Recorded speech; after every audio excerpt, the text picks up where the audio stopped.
నా పేరు సురేష్ అండి. నేను మా ఫాదర్ పేరు డాక్టర్ సజ్జా వేణుగోపాలరావు గారు. నేను మెడికల్ షాప్ ఓనర్‌ని. నాకు ఓలుకుల కోటయ్య గారు అనే స్నేహితుడు ఉండేవారు. ఈ రోజుకి కూడా అతని స్నేహితుడిగానే ఉన్నారు. కానీ కొన్ని కారణాల వల్ల నన్ను ఒక సహాయం చేయటం కోరటం జరిగింది. ఆడవాళ్ళకి ఇబ్బందిగా ఉంది కొంచెం. నాకు కొంచెం బాత్రూమ్ పరంగా మార్కెట్లో పెట్టాలని చెప్పేసని హెల్ప్ చెయ్యి. అలాగే ఎన్టీఆర్ విగ్రహం దగ్గర కూడా కొంచెం నాకు తోడుగా నాకు చెయ్యందిస్తే కొన్ని కార్యక్రమాలు నేను బాగా చేయగలను అనే ఉద్దేశంతో నన్ను సంప్రదించి సదుద్దేశంగా భావించిన నేను, సరే చేసేది మంచి పనే కాబట్టి నలుగురు ఆడవాళ్ళకి పనికొచ్చే బాత్రూము ఇవన్నీ మంచి పనులు కాబట్టి సరే అని చెప్పేసి దానికి తగ్గ అమౌంట్ ఇవ్వడం జరిగింది. తద్వారా కట్టడం జరిగింది.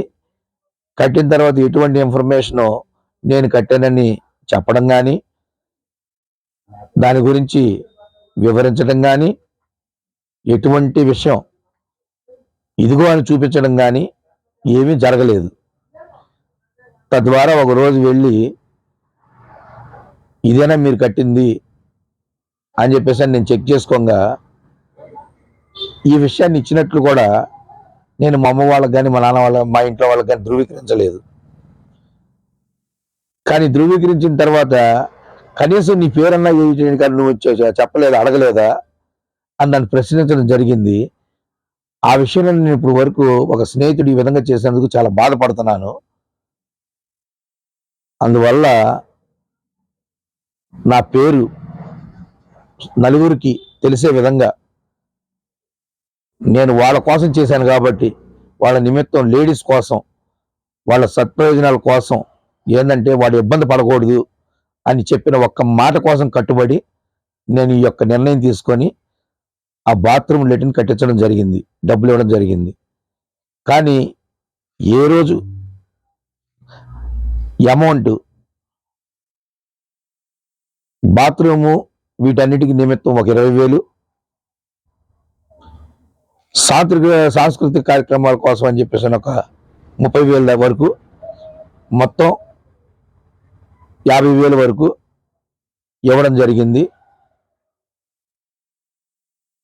కానీ నేను బయట వెంటంటే ప్రతి ఒక్కరి దగ్గర ఈ స్తంభం నేను కట్టాను, అది నేను కట్టాను, ఇది నేను కట్టాను అంటే నాకు కనీసం ఒక మహానుభావుడు ఇచ్చాడు, ఇది కట్టాడు, నేను ఇది కట్టగలిగాను అనే ఒక్క మాట కూడా ఎక్కడ నేను పక్కనున్నగా కూడా నా స్నేహితుడు ఉపయోగించలేదు. దానికి నేను చాలా కలత చెందాను.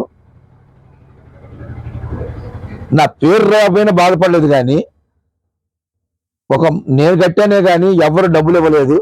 నేనుగా కట్టాను, నేను పక్కనుండగానే చెప్పగానే నా మనసు ఆవేదన గురిదయ్యి నేను ఈ విషయాన్ని మీడియా పరంగా తెలియజేసుకుంటున్నాను. అందువల్ల నా విన్నపం ఏంటంటే, మా నాన్నగారి జ్ఞాపకార్థం, సజ్జా వేణుగోపాలరావు గారి జ్ఞాపకార్థం ఈ బాత్రూమ్ కట్టించే విధంగా అక్కడ ఒక పేరు వేయించమని చెప్పేసి నేను విన్నపించుకుంటున్నాను.